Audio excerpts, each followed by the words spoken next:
안녕하세요 여러분. 오늘을 시인하다의 DJ 김시은입니다. 우리는 모두 저마다 사연을 가지며 살아갑니다. 그리고 하나의 사연이 생겼을 때 그에 대한 해결책을 찾거나 위로를 얻길 원하기도 하는데요. 때로는 아름다운 시를 통해 공감과 위로를 얻어가는 것은 어떨까요? 오늘을 시인하다 지금 시작합니다.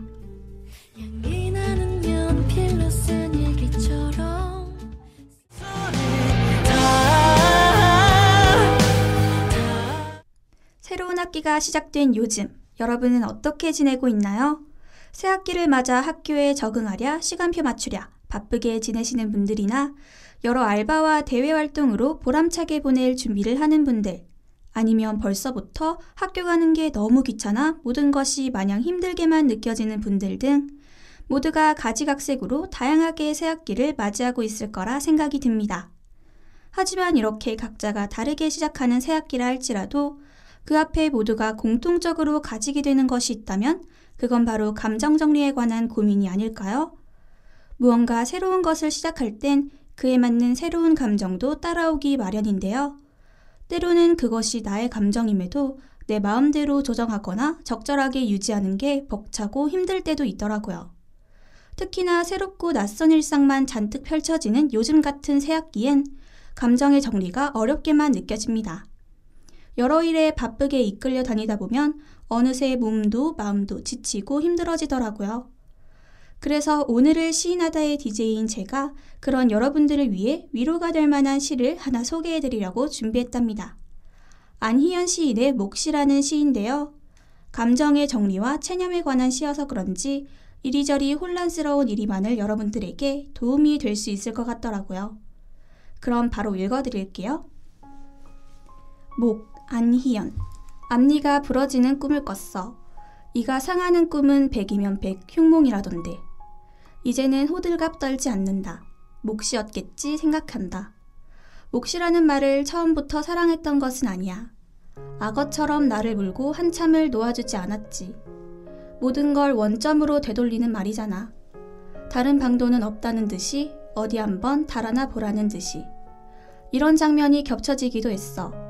죽은 토끼를 가운데 두고 맹렬히 싸우는 두 사람. 웃자고 말하는 쪽과 묻어서는 안 된다고 말하는 쪽. 각자의 몫이 있었을 거야. 토끼는 그저 유독 피곤했던 것일 수도. 그날따라 잠이 미로처럼 깊어 약속 시간에 조금 늦은 것이었을지도. 어떻게 다 알 수 있겠어. 피에로의 고깔 모자가 감추고 있는 것이 무엇인지. 물총새의 속눈썹이 견딜 수 있는 무게는 얼마인지. 죽음이 드나드는 문은 어디에 있는지. 몫이라고 생각하면 조금은 덜 미워하게 되는지도. 이제는 조바심 내지 않는다. 기차는 길고 길다는 건 기차의 몫이 그러하므로 어떻게든 계속 가야 한다는 뜻. 영원히 잠든 토끼에 영원히 찾지 못할 영혼을 생각하면 몫이라는 말 결코 다정하지는 않지만. 어떠신가요?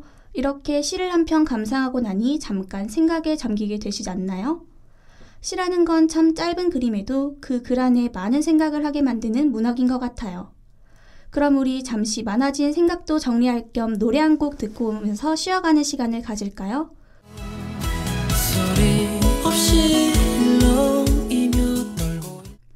루시의 개화 듣고 왔습니다. 노래가 나오는 동안 시와 관련된 사연 하나를 받았는데요. 어떤 사연인지 함께 들어봅시다. 안녕하세요. 올해 대학에 입학한 신입생 22학번 새내기입니다. 저는 평소에 사소한 일에도 감정 기복이 심한 게 늘 고민이었습니다. 남들은 그냥 대수롭지 않게 넘길 일도 괜히 크게 받아들이고 혼자 과민 반응하기도 하는 조금은 피곤한 성격인데요. 20살이 되고 대학 입학을 준비하던 날들도 마냥 신나게만 생각하던 남들과는 달리 저에게는 여러 고민과 생각을 하게 만든 심각한 사건으로 느껴졌습니다. 그런데 이 시를 듣고 나니 문득 그렇게 고민하고 있던 저에게 고3 담임 선생님께서 해주셨던 말씀이 기억납니다. 너무 걱정할 필요 없어. 모든 일에는 그냥 그러려니 하는 마음가짐을 가지는 것도 중요한 거야. 아직까지도 성인과 대학생이 되었다는 것은 저에게 혼란스러운 일이지만 잊고 있던 선생님의 말씀을 떠올리니 마음 정리를 해볼 용기도 생기는 것 같습니다. 정말 저에게도 이 시에 나온 것처럼 걱정을 내려놓고 몫이 없겠거니 하며 수긍할 수 있는 날이 올까요? 네, 사연자님의 이야기를 들으니 제가 처음 20살이 되었던 날이 기억나네요. 저도 그때 사연자님처럼 새로운 사회에 놓인다는 것에 대한 불안감이 정말 많았었는데요. 사실 그건 성인이 되고 학생이라는 울타리 바깥으로 놓이는 시기에 누구나 할 수 있는 걱정이란 생각이 들어요. 사연자님은 유독 그런 순간이 자주 찾아오는 시기일 뿐인 거예요. 지금 당장 이 요동치는 감정을 주체할 수 없게 되는 때에는 이 시에 나온 것처럼 이 순간 역시 몫이겠거니 생각해보는 건 어떨까요? 각자의 이야기를 이해하고 각자가 가진 몫을 인정하는 거죠. 그렇게 된다면 사연자님도 언젠가 날카로운 감정이 무뎌지고 편해지는 순간이 올 거예요. 지금 나 하나도 괜찮지가 않아.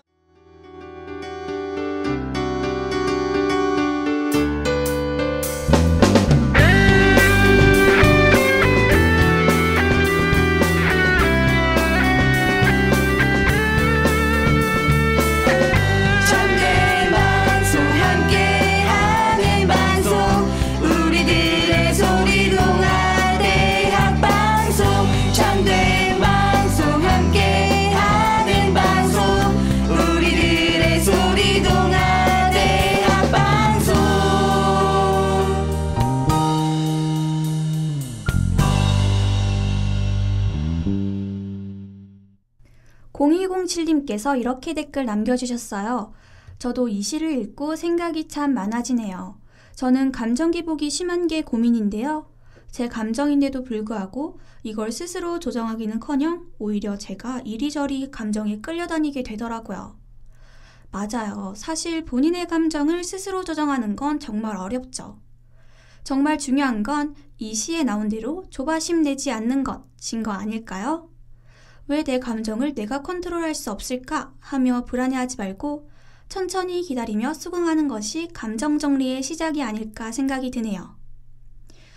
0452님께서 전 오히려 모든 것에 너무 체념한 게 고민이에요.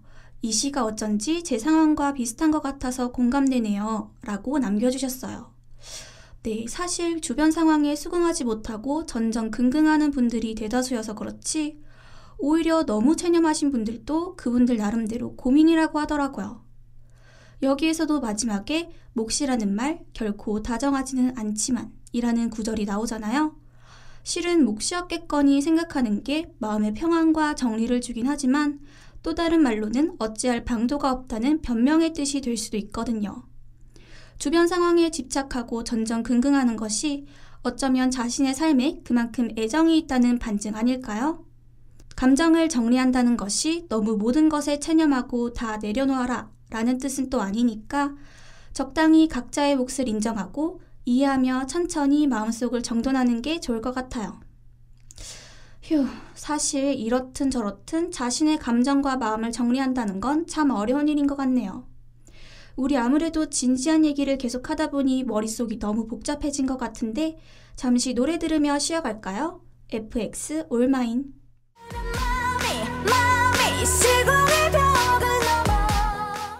자, 여러분, 소개해드린 시와 사연을 듣고 나니 어떠신가요? 조금 위안을 얻게 되셨나요? 노래가 나오는 동안 댓글을 쭉 읽어봤더니 도움이 많이 되었다는 이야기가 정말 많이 보이더라고요. 괜히 제가 다 뿌듯합니다. 사실 저도 이 시를 읽으며 많은 공감과 위로를 얻었었는데요. 이 시를 쓴 시인인 안희연 시인은 본인의 작품을 통해 특유의 공감과 위로를 참 많이 주는 것 같아요. 안희연 시인에 대해 짧게 소개하자면 2012년 창비신인 시인상을 통해 첫 등단한 시인으로 정교하고 정성이 가득 담긴 시로 잘 알려져 있답니다. 예전에 매체를 통한 한 인터뷰에서 강물이 흐르듯이 쓴 게 아니라 벽돌 하나 위에 또 다른 벽돌 하나를 쌓아가는 심정으로 시를 써나간다 라고 했었는데요. 그만큼 강박적일 정도로 빽빽하게 채우는 시어가 안희연 시인만의 문체라고 할 수 있죠. 누군가는 그런 작품을 보며 보기 힘들 정도로 결벽이라고도 하지만 저는 오히려 그 속에 담긴 특유의 정성이 보는 이로 하여금 위안을 얻게 하는 거라 생각해요. 시인은 독자들을 먹먹함 속으로 끌고 들어가고 싶다고 하며 읽었을 때 먹먹해지는 시, 막 시끄럽다가 갑자기 귀가 잘 안 들리는 것 같고 울컥하고 마음의 막다른 곳에 탁 도착해서 멈추게 하는 시를 쓰고 싶었다고 표현했답니다. 그런 시인의 지향성에 다다른 시가 결국 우리에게 또 다른 위안이 되어준 것이라 생각이 들어요. 오늘 소개해드린 몫이라는 시도 그만큼 정성이 들어있기에 우리가 위로와 공감을 얻을 수 있었던 거 아닐까요?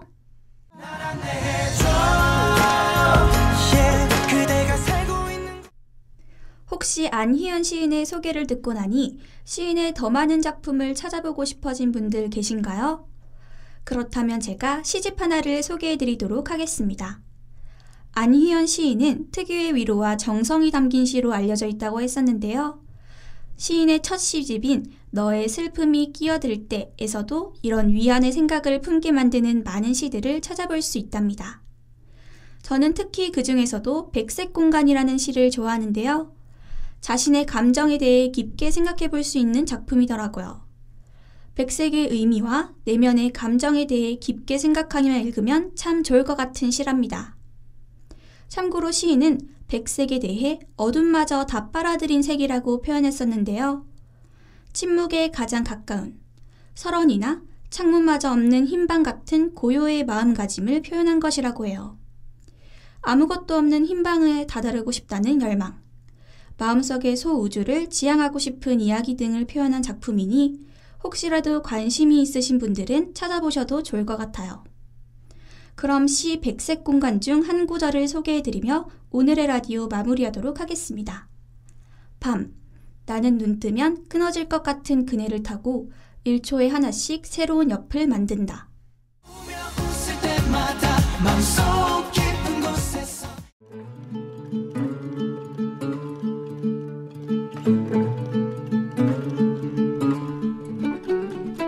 각자가 가진 사연에 아름다운 시를 통해 위안을 얻어보니 어떠셨나요? 때로는 나의 감정을 솔직하게 받아들이고 관찰하며 각자가 가진 몫을 인정하는 것도 중요할 것 같다는 생각이 들어요. 오늘 소개해드린 모든 작품과 이야기들이 여러분들께 조금이나마 도움이 되셨다면 좋겠습니다. 오늘 해드린 시 소개를 다시 듣고 싶으시다면 유튜브와 다음미디어센터 홈페이지를 방문해주세요. 지금까지 제작과 송출의 이혜진 PD 수고 많으셨고요. 저는 오늘을 시인하다의 DJ 김시은이었습니다. 그럼 다음 주에 만나요. 안녕.